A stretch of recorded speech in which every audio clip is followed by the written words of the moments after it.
সবাই আমাকে 12 ভাতের বলে।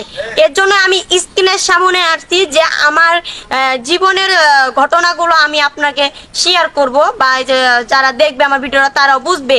কারণ আয়শা যখন শুনবে যে একটা আমি হলো 12 ভাতারে, তখন তো আর কেউ বিয়ে করবে না। সো এর জন্য আমি ভিডিওর মাধ্যমে সবকিছু বলে দিলাম যে আমাকে মানুষ এই নামে চিনে। সুপ্রিয় দর্শক বন্ধুরা, দেখতেছেন আমাদের ক্যামেরার সামনে একটি মেয়ে দাঁড়িয়ে আছে। সে আমাকে গত দুদিন থেকে ফোন দিতেছিল, কিন্তু আমি অনেক ব্যস্ততার জন্য আসতে পারি নাই। আজকে চলে আসছি গাজীপুরে একটা জায়গায়, সে আপুটার মুখে দুইটা কথা শুনবো। আসসালামু আলাইকুম আপু। ওয়ালাইকুম সালাম ভাইয়া। আপু কেমন আছেন?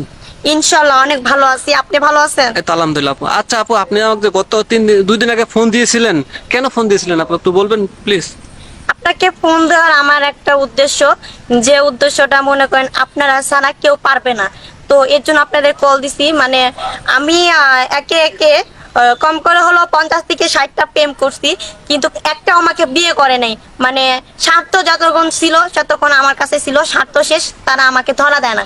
তো এর জন্য চিন্তা ভাবনা এখন করছি আমি যে আর প্রেম প্রীতি করব না, অনেক করছি। তো এখন আমি একটা বিয়ে করতে চাই, কিন্তু তাকে ভালো মনে মানুষ হইতে হবে, যে আবার স্বার্থর কারণে আমাকে বিয়ে করে চলে যাবে এরকম ছেলে না আর কি। আচ্ছা আপু, আমি দুটো কথা বলি। আচ্ছা, আপনি 50-60টা একে প্রেম করছেন, তার মানে আপনি বিয়ে সাথে এখন পর্যন্ত হয় নাই? না। তো প্রথম বিয়ে করবেন কেন আপনি?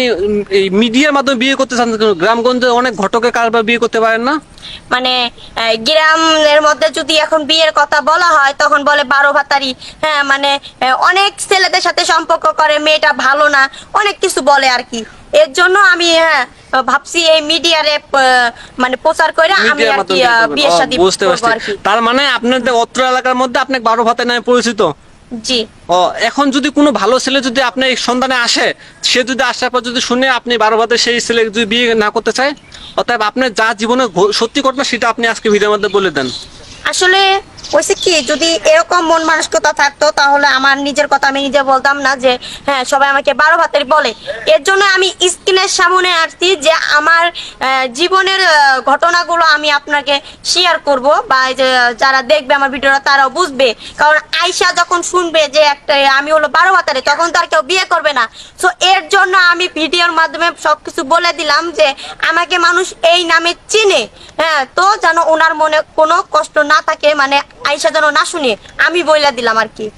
আচ্ছা আপু, ঠিক আছে, বুঝতে পারছি আপনার সব কথা। আচ্ছা আপু, আপনি কেমন ছেলে খুঁজতেছেন? বিয়ের জন্য কেমন ছেলে হলে আপনার মনে হয় আপনার জন্য ভালো হবে বলেন তো? এখন আমি যতটুকু জানি, সো আমার বিয়ে না হলেও আমি 50-60টা প্রেম করছি। তো আমাকে তো কোনো ভালো ফ্যামিলির থেকে নিতে চাবে না, যেমন আবিয়ার তো ছেলে নেবে না। সো সে বিয়ে যদি করে থাকে, বউ ডিভোর্স দিছে বা বউ মারা গেছে, এরকম কোনো ছেলে থাকলে আমি রাজি আছি।